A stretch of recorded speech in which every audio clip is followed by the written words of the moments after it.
গ্রাম বাংলার সেই চেনা ঐতিহ্য স্বাদ আজ নিয়ে এসেছি শহরের ব্যস্ত ফোড়নের রান্নাঘরে। আজকে রান্না করছি পাবদা মাছ কালো জিরে আর কাঁচামরিচ বাটা দিয়ে। এটা কিন্তু বহুযুগ আগেরই রান্না, কিন্তু আমরা ব্যস্ততার জন্য অনেক সময় অনেক কিছু রান্না করে উঠতে পারি না।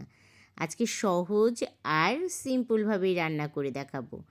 পাবদা মাছ ভাজার জন্য কিন্তু প্রথমেই হলুদ, লবণ আর একটু ময়দার গুঁড়ো দিয়ে দিলাম। এই ময়দার গুঁড়ো দেওয়ার কারণে মাছটা কিন্তু ভাজার সময় ফুটে গায়ে আসবে না, কারণ পাবদা মাছটা ভাজার সময় ফুটে প্রচুর গায়ে আসে। অবশ্যই এই ট্রিক্সটা ফলো করবেন।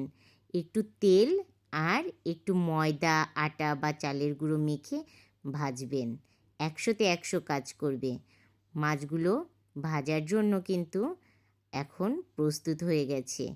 একটু 5টা মিনিট রেস্ট দেব মাছে, তাহলে ভেতরে সুন্দর লবণটা ঢুকবে। খেতে কিন্তু তাতে বেশি ভালো লাগে। মাছের ভেতরে লবণ না ঢুকলে যেন মাছটা একদমই বেস্বাদ হয়ে যায়। তাই 5টা মিনিট রেস্টে থাক, আর সেই ফাঁকে মশলাটাও রেডি করে নিয়ে আসি। আর হ্যাঁ, কেউ যদি এই মশলার সাথে পেঁয়াজ রসুন অ্যাড করতে চান, তাহলে এই যে ব্লেন্ডার করছি এই সময় কিছুটা পেঁয়াজ রসুন অ্যাড করিয়ে দিতে পারেন, বা তেলে ভেজেও এভাবে রান্না করতে পারেন। কড়াইতে তেল দিয়ে দিলাম, আর তেলটা একটু ঘুরিয়ে নিচ্ছি, কারণ যেখানেই মাছ পড়ুক না কেন একদম লেগে যাবে না মাছ ভাজার সময়। এখন একে একে মাছগুলো ছেড়ে দিচ্ছি। দেখে কি বোঝা যাচ্ছে? মাছ কিন্তু একদম ফাটছে না, আর দেখে কিন্তু অনেক কিছুই বোঝা যায়। ঝোলের গ্রেভিটার কালার দেখলে বোঝা যায় কতটা স্বাদ হতে পারে। আবার সেরকম মাছ ভাজার সময় দেখেই কিন্তু বোঝা যায় মাছটা ফেটেছে কিনা ঠাস ঠাস করে।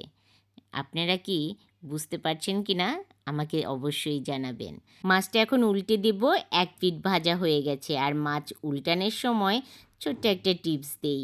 এই যে পাবদা মাছ অনেক নরম হয় যেই মাছগুলো, ওই মাছগুলো ঘাড়ার দিক থেকে উল্টাবেন, মানে মাথার ওই সাইডের থেকে উল্টালে একদম কিন্তু মাছ ভাঙবে না উল্টানোর সময়। মাছগুলো তুলে নিয়ে তারপর তেলটা ভালো করে একটু গরম করে নেব।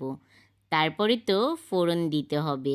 আচ্ছা, রান্নার আসল জাদু কোথায় লুকিয়ে থাকে জানেন?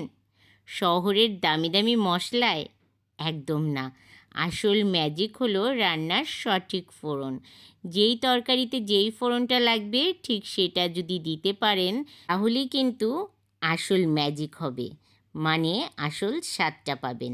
কালো জিরে তেজপাতা ফোড়ন দিয়ে তাতে 2টোর মতন টমেটো হালকা ভেজে নিয়ে এখন সেই ব্লেন্ডার করে রাখা কালো জিরে আর মরিচটা তেলের সাথে অ্যাড করে দিয়ে একটু ভেজে নেব। মশলাটার গন্ধটা যখন ছেড়ে দেবে আর এরকম ভাজা ভাজা হয়ে যাবে, তখন পরিমাণ মতন ঝোলের জন্য গরম জল দিয়ে দেব।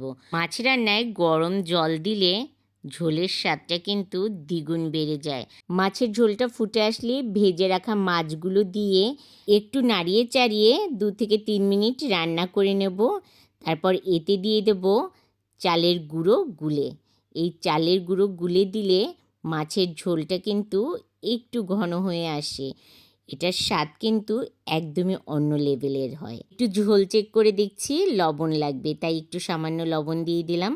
দেখুন গ্রেভির কালারটা দেখেই যেন জিভে জল চলে আসছে।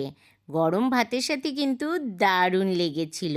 রেসিপিটা আপনাদের কেমন লাগলো জানাতে ভুলবেন না। আমি কিন্তু আসছি এখন, টাটা।